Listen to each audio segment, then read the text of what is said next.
आजचा माझा नवा ब्लॉग. आज मी गोबी आणि वाटाण्याची भाजी करणार आहे, तर ते तुम्हाला मी दाखवणार आहे.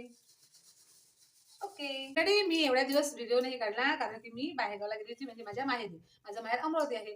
अमरावतीमध्ये गेल्यानंतर माझ्या वडिलांचं थोडं बीपी लो झालं, त्याच्यामुळे मला तिथे 2 दिवस जास्त. आणि आम्ही अमरावतीला असताना आम्ही सगळे फॅमिली, माझे आई बाबा वगैरे सगळे हनुमानगडीवर गेलो होतो. आणि नंतर तिकडनं येताना फोटोशूट केले आणि मग संकटमोचनवर गेलो होतो. तर संकटमोचनवर माझ्या वडिलांचे जुने मित्र मिळाले आणि ते म्हणते की बा हे महाराज आम्हाला 1985 पासून यांनी अखंड रामायण सुरू केलं.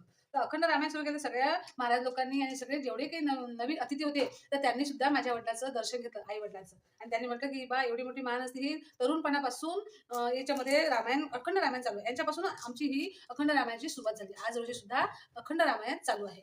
आणि असं म्हणायचं आहे की बा एवढं तरुण वय. आणि विशेष म्हणजे माझ्या वडिलांची नोकरी पोलीसमध्ये होती. पोलीसमध्ये असताना सुद्धा माझ्या वडिलांनी वेळ काढून याच्यामध्ये रामायण आणि सुंदरकांड याच्यामध्ये खूप मोठा सहभाग आहे. आणि त्यांना खूप देवाची अशी एक शक्ती आहे की ते म्हणजे खूप चांगलं आहे त्यांचं, देवाचा पूर्णपणे त्यांना आशीर्वाद आहे. की अमरावतीमध्ये आता एक विशेष असं झालंय की हनुमानगडी जी आहे, जसं आपल्या नांदुराला मोठा हनुमानजी आहे, तसंच हनुमानगडीला अमरावतीमध्ये 110 फुटाचा हनुमानजी आहे बनवलेला. खूप मोठी मूर्ती आहे आणि खाली मंदिर आहे. खूप मस्त असं तिथे पार्किंग वगैरे आहे आणि याच्यानंतर खूप मोठं पर्यावरण असं ते ठिकाण जमणार आहे. तर तुम्ही पण जा. आणि तसंच संकटमोचन हे जे हनुमानजी महाराज आहे, तर तिथे सुद्धा खूप चांगलं संकटमोचन म्हणजे इच्छापूर्ती हनुमानजी आहे. तिथे आपल्या सगळ्या इच्छा मनोकामना पूर्ण होतात. तर तुम्ही पण जा अमरावतीमध्ये गेले की. आता मी ही भाजी उकळायला टाकली आहे आणि ही थोडीशी शिजली की मी हलक्यात शिजवत जाते. हलक्यात शिजल्यानंतर मी याला फोडणी देणार आहे.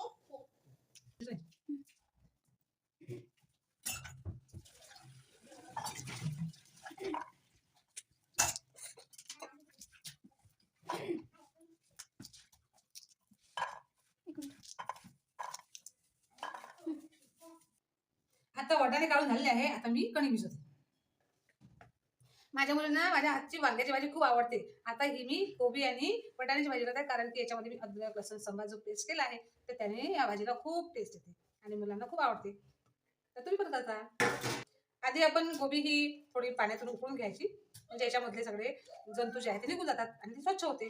आणि मग मी त्याची भाजी फ्राय करतो. आता मी कांदा टाकला आणि जिरं टाकलं. हे आता होत आहे. आता याच्यामध्ये आम्ही जो पेस्ट केला आहे अद्रक लसूण सांबारचा टाकतो. या भाजीने थोडीशी टेस्ट चांगली. आता हे लसूण आणि अद्रकचा पेस्ट झालेलाच आहे. त्याच्यामध्ये आपण टाकू आधी हळद नंतर मिरची पावडर टाकल्यानंतर आमच्याकडे थोडं तिखट भाजी लागते, तर म्हणून मी याच्यामध्ये 3 चम्मच टाकले आणि सोबत मसाला चवीसाठी.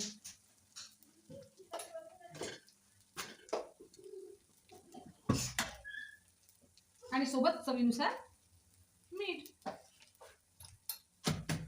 1 चम्मच टाकायचा, म्हणजे आपली भाजी छान होते. कारण की जास्त मीठ जर टाकलं तर भाजी खराब होते. आणि आता माझ्या पोळ्या झाल्यात आहे. पोळ्या पण झाल्या आणि भाजी पण झाली.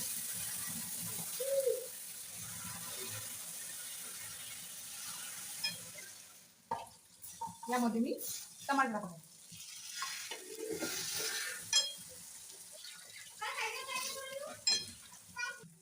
आता टमाटर झालेच आहे. त्याच्यामध्ये मी आता शिजलेली गोबी टाकते.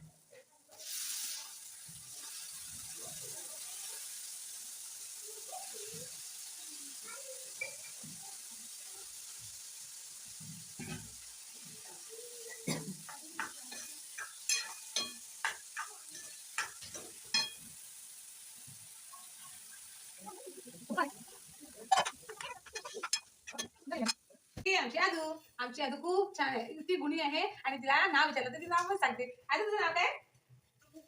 आणि पुन्हा नाव सांग ना. हा बघा, आदिती गजानन दुर्दे असं सांगितलं तिने नाव. आणि तू किती वर्षाची आहे? 2 वर्षाची आहे. बघा किती सुंदर बोलते, हो की नाही? झाली भाजी झाली. आता जेवण करा.